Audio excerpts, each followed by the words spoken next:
Ya, kembali di Breaking News Kompas TV. Sebelum kita lanjutkan perbincangan, kita menuju ke jurnalis Kompas TV Tifal Solesa terlebih dahulu di dalam ruang rapat paripurna DPR RI Senayan Jakarta. Tifal, karena peserta rapat tidak memenuhi quorum, maka rapat paripurna hari ini ditunda dan tidak bisa dilaksanakan. Begitu kata pimpinan DPR Sufmi Dasko Ahmad.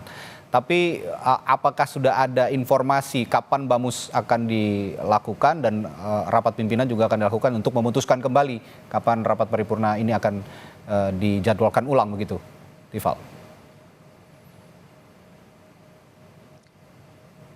Masih harus ada konfirmasi lebih lanjut dari pimpinan DPR RI, terutama dari Badan Musyawarah atau BAMUS DPR, bagaimana tindak lanjut atas rapat paripurna yang ditunda pagi ini gara-gara tidak mencapai quorum setengah dari total anggota DPR RI ikut serta dalam rapat paripurna hari ini.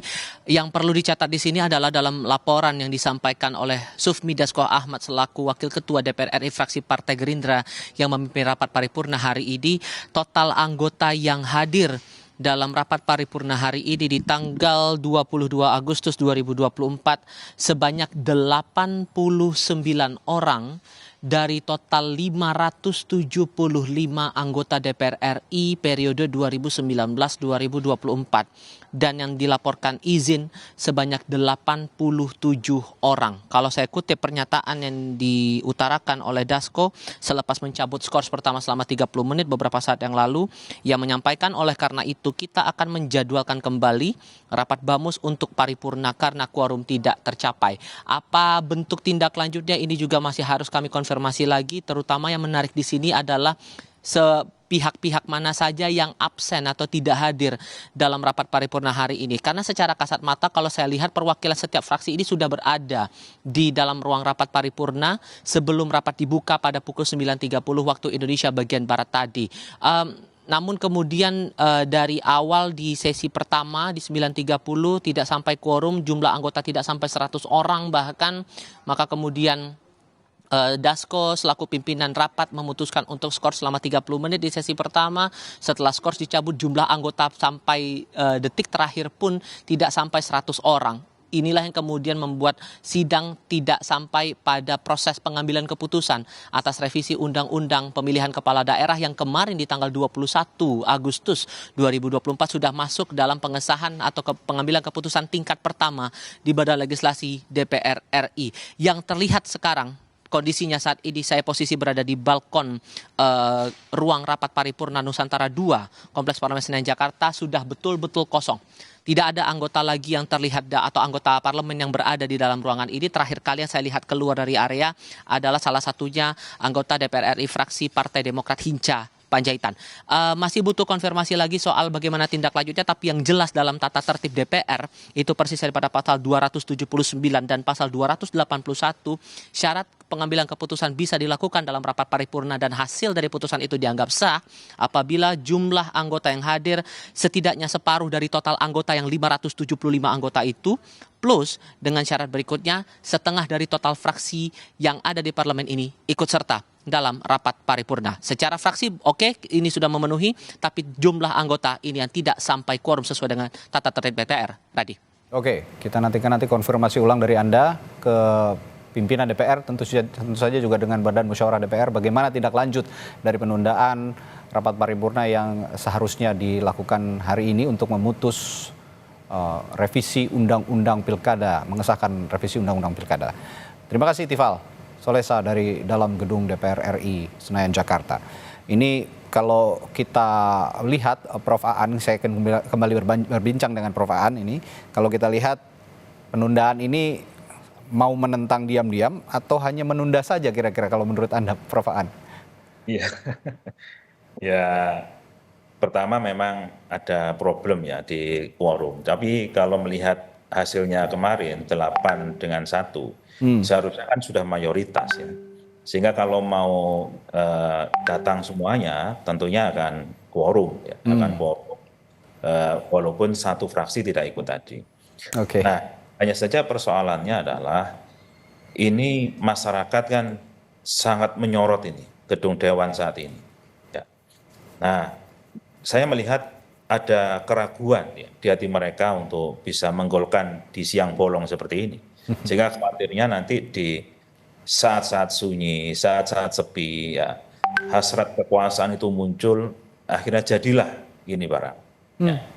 Nah, jadi kalau RUU ini kemudian disetujui oleh oleh anggota DPR secara apa 50% lebih tadi itu, ya plus satu yang yang suara terbanyak ya dari mereka setuju, maka dalam hal ini adalah eh, jadilah ini di tingkat DPR.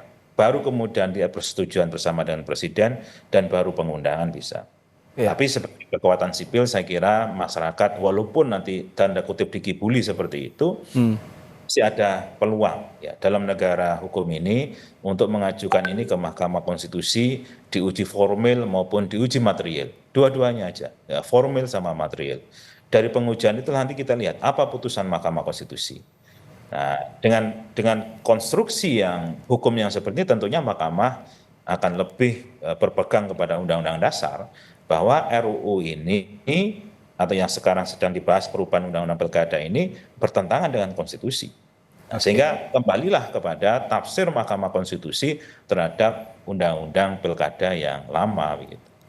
Iya, DPR ini kan representasi rakyat. Biasanya kalau mau mengesahkan sesuatu ini sambut baik oleh masyarakat begitu. Tapi kali ini sepertinya banyak resistensi yang dilakukan publik untuk pengesahan produk undang-undang yang akan dilakukan oleh DPR sehingga baru kali ini sepertinya paripurna tidak quorum tapi baik untuk publik gitu Prof. Aan kira-kira ya. Iya, karena memang ternyata ada keterputusan antara wakil rakyat dengan rakyat. Wakil rakyat lebih condong kepada kekuasaan. Oke. Hanya kita punya sekarang namanya koalisi gemuk kan begitu kan. Nah, koalisi gemuk inilah yang kemudian menjadikan rakyat itu terpotong. Suara rakyat seolah-olah sudah lunas terbayar ketika pemilu selesai. Ya. Setelah itu nggak ada hubungan lagi, mereka mau menjalin kemana, bukan kembali kepada rakyat, bertanya kepada rakyat, tapi bertanya kepada kekuasaan.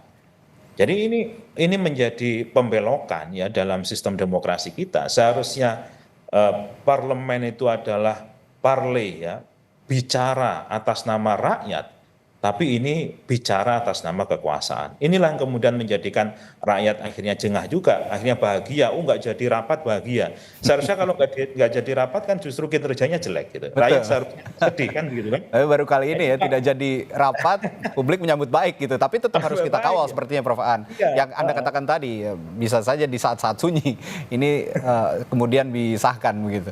Nah, sebenarnya sudah sedikit disinggung tadi oleh Prof. Aan soal pertanyaan saya selanjutnya. Tadi saya sempat menanyakan Prof, kalau Indonesia ini telah memiliki MK selama 21 tahun, artinya sudah cukup dewasa lah kita untuk memahami bahwa apa yang sudah dibatalkan MK ini tidak bisa dihidupkan kembali karena sudah final and binding.